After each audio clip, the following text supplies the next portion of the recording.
All right, peeps, let's do some examples from slot number 1, logarithms. We're integrating on this one. And in order to integrate, let's review our rules for differentiation. So the derivative with respect to x of the natural log of u is going to be u prime over u. Okay, so based on this rule moving this direction, that means in order to turn this back into the function, I would have to start with u prime over u. So the way we would write our integral rule is we're going to look for a u prime over u dx, and that is going to be equal to, oops, I should put equals, not an arrow. It is going to be equal to the natural log, and then we're going to do absolute value of u plus c. The reason we need to do absolute value is because this natural log needs to be positive based on the properties.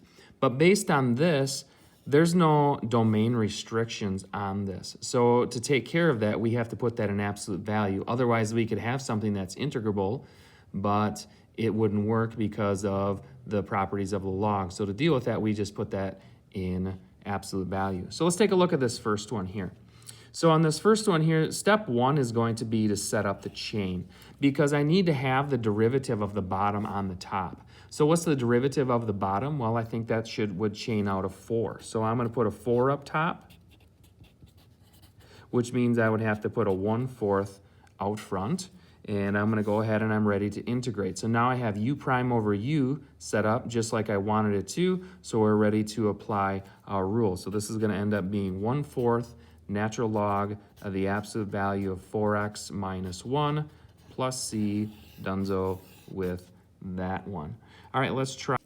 All right, peeps, let's try number 2. So in number 2, let's talk about why I know this is a log based on how it's written. And part of it's just going to be pattern recognition. But right away when I see this, this is really, if I was to write this in terms of like exponents, this is really going to be to the negative first power. And I know right away if I tried to set up a chain with this and add it 1 to this exponent, it would become a 0.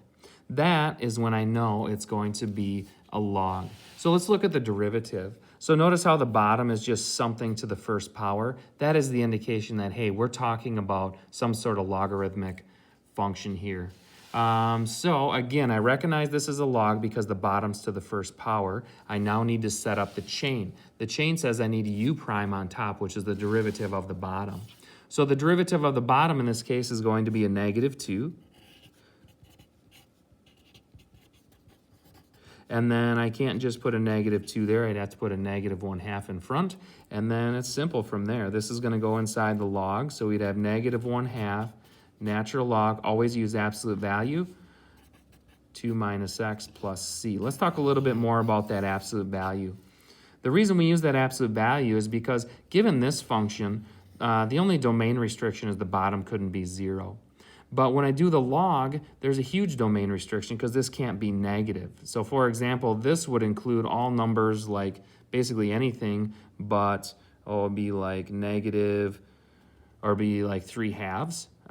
But this really, if otherwise this couldn't be negative. So again, that's why we have to use the absolute value because we're applying this rule, and this rule is going to be a log, which can't be negative, so we use the absolute value.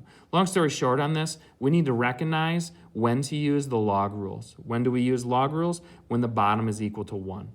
Okay, when the power is equal to 1, I know it's a log rule, and I know I need to look for this pattern of u prime over u. Okay, so go ahead and finish up the rest of those 4 problems, and let me know if you got any questions.